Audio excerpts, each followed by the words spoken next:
செய்திகள் தொடர்கின்றன. ஏனாம் கலவரத்தை கண்டித்து புதுச்சேரி மாநிலத்தில் பிப்ரவரி 2ஆம் தேதி நடைபெறவுள்ள முழு வேலைநிறுத்த போராட்டத்திற்கு அனைத்து அரசியல் கட்சிகளும் ஆதரவு தெரிவித்துள்ளது. ஏனாம் பகுதியில் ஏற்பட்ட கலவரத்தை கட்டுப்படுத்த முடியாத புதுச்சேரி அரசை கண்டித்தும் இந்த கலவரம் தொடர்பாக உயர்நீதிமன்ற விசாரணை நடத்தப்பட வேண்டும் என்று வலியுறுத்தியும் புதுச்சேரியில் உள்ள அனைத்து தொழிற்சங்கங்களும் பிப்ரவரி 2ஆம் தேதி முழு வேலைநிறுத்த போராட்டத்திற்கு அழைப்பு விடுத்திருந்தது. இந்நிலையில் புதுச்சேரி இந்திய கம்யூனிஸ்ட் கட்சி அலுவலகத்தில் நடைபெற்ற அனைத்துக் கட்சி கூட்டத்தில் வேலை நிறுத்த போராட்டத்திற்கு ஆதரவு தெரிவித்து முடிவு எடுக்கப்பட்டது. இந்த கூட்டத்தில் புதுச்சேரியின் பிரதான எதிர்க்கட்சியான காங்கிரசும் திமுகவும் தவிர அனைத்து அரசியல் கட்சிகளும் கலந்து கொண்டன. கலவரம் நடைபெற்ற ஏனாம் தொகுதி சட்டமன்ற உறுப்பினர் காங்கிரஸ் கட்சியை சேர்ந்தவர் என்பது குறிப்பிடத்தக்கது.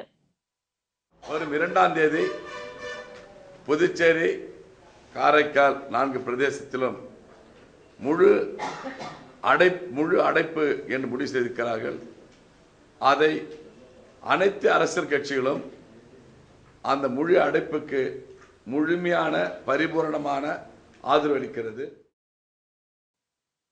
ஆம்பூர் அருகே அடகு கடையின் சுவரை உடைத்து உள்ளே புகுந்த மர்ம நபர்கள் சுமார் 2 கோடி ரூபாய் மதிப்புள்ள தங்க நகைகள் மற்றும் வெள்ளி பொருட்களை கொள்ளையடித்து சென்றுள்ளனர். வேலூர் மாவட்டம் ஆம்பூரை அடுத்த விண்ணமங்கலத்தில் உள்ள அடகு கடையின் பின்பக்க சுவரை உடைத்து உள்ளே புகுந்த மர்ம நபர்கள் சுமார் 2 கோடி ரூபாய் மதிப்புள்ள தங்க நகைகள் மற்றும் வெள்ளி பொருட்களை கொள்ளையடித்து சென்றுள்ளனர். இன்று காலை வழக்கம் போல கடையை திறக்க வந்த கடை உரிமையாளர் சத்தியமூர்த்தி கடையில் கொள்ளையடிக்கப்பட்டிருப்பதை கண்டு அதிர்ச்சியடைந்தார்.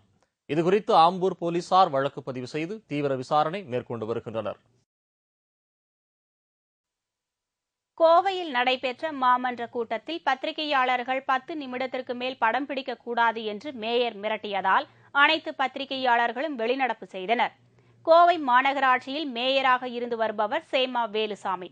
இவர் பதவியேற்றதில் இருந்து சபை நடைபெறும் இடத்தில் பத்திரிகையாளர்களை 10 நிமிடத்திற்கு மேல் அனுமதிப்பதில்லை.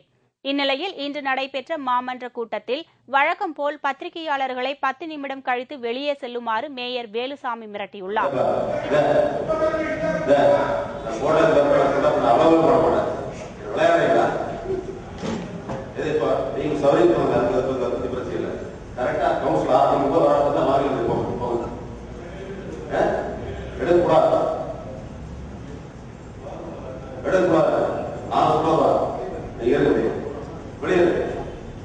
இதனால் அனைத்து பத்திரிகையாளர்களும் மாமன்ற நடவடிக்கைகளை படம் பிடிக்காமல் வெளியேறினர். இதையடுத்து மேயர் வேலுசாமி பத்திரிகையாளர்களை தரக்குறைவாக பேசியபடி வெளியேறியது அனைவரையும் முகம் சுளிக்க வைத்தது. நாமக்கல் அருகே சுமார் 34 அடி உயரமுள்ள ஆறுமுக கடவுளின் திருவுருவச் சிலையின் கும்பாபிஷேக விழா இன்று வெகு விமரிசையாக நடைபெற்றது. நாமக்கல் மாவட்டம் பரமத்தி வேலூர் பிராந்தகம் பகுதியில் ஆசியாவிலேயே மிகப்பெரிய அளவிலான 34 அடி உயரமுள்ள ஆறுமுக பெருமானின் திருவுருவச் சிலையை கடந்த 3 ஆண்டுகளாக வடிவமைத்து வந்தனர். சுமார் 30 லட்சம் ரூபாய் செலவில் அமைக்கப்பட்டுள்ள இந்த ஆறுமுக கடவுள் உருவச் சிலையில் 6 தலைகள், 12 கைகளிலும் பல்வேறு ஆயுதங்களை ஏந்தியவாறு மயிருடன் முருகன் வீற்றிருப்பது போல் உருவாக்கப்பட்டுள்ளது.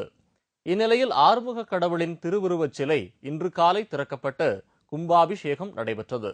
இந்த நிகழ்ச்சியில் நாமக்கல், கரூர், சேலம் உள்ளிட்ட பகுதிகளிலிருந்து ஆயிரக்கணக்கான பக்தர்கள் கலந்து கொண்டு சாமி தரிசனம் செய்தனர்.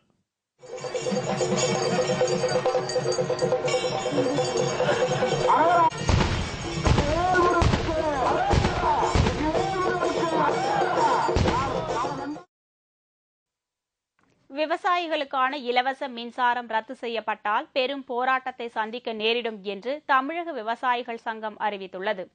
தமிழ்நாடு மின்சார வாரிய ஒழுங்குமுறை ஆணையம் சார்பில் மின் கட்டணத்தை மாற்றியமைப்பது தொடர்பாக பொதுமக்களின் கருத்து கேட்பு கூட்டம் இன்று சென்னை பிராட்வேயில் உள்ள அண்ணாமலை மன்றத்தில் நடைபெற்றது.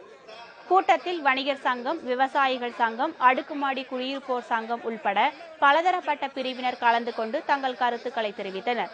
அப்போது கருத்து தெரிவித்த விவசாயிகள், விலையில்லா மின்சாரம் ரத்து செய்யப்பட்டால் அரசு பெரும் போராட்டத்தை சந்திக்க நேரிடும் என்று தெரிவித்தனர். நாங்கள் பெற்ற உரிமை சுதந்திரம் 27 பேர்களை பலி கொடுத்து பெற்ற உரிமை சுதந்திரமான இந்த விலையில்லா விவசாய மின்சாரத்தை இழப்பதற்கு எந்த விவசாயியும் தயார் கிடையாது. ஒருவேளை தமிழ்நாடு மின்சார ஒழுங்குமுறை ஆணையம் தன்னிச்சையாக தான் தோன்றித்தனமாக இந்த விலையில்லா மின்சாரத்துக்கு நீக்குவதற்கு முயற்சிக்குமானால் தமிழக விவசாயிகள் போராடுவதற்கு தயங்க மாட்டார்கள்.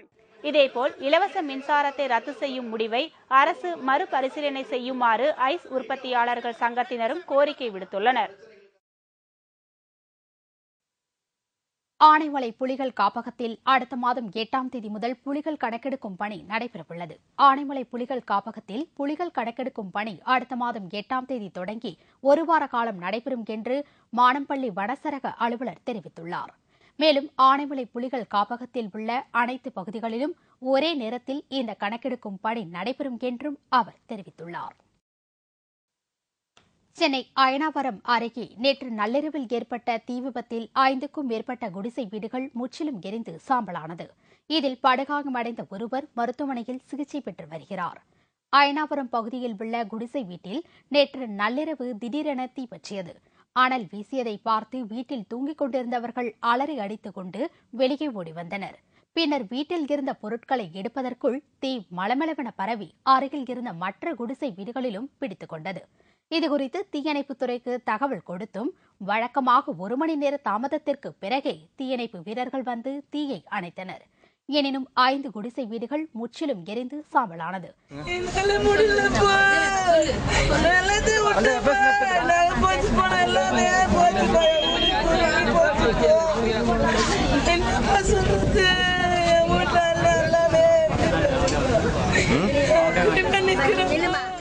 இந்த விபத்தில் வீட்டில் இருந்த பொருட்களும் 15 சவரன் நகைகளும் தீயில் கருகிவிட்டதாக பாதிக்கப்பட்ட மக்கள் தெரிவித்தனர். மேலும் துணிமணிகளை இழந்து தவித்து வருகின்றனர்.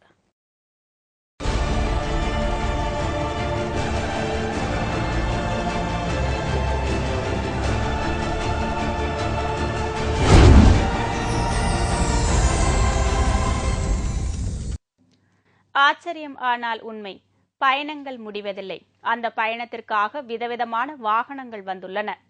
சக்கரங்களின் இடைவெளியை நெருக்கமாக்கிக் கொள்ளவும் இடைவெளியை அதிகரித்துக் கொள்ளவும் புதிய வசதிகள் வந்துவிட்டன. நாம் போகிற வேகத்திற்கு ஏற்றபடி 2 சக்கரங்களின் இடைவெளியை மாற்றிக்கொள்ளும் வசதி உருவாகியிருப்பது வியப்பானதுதானே.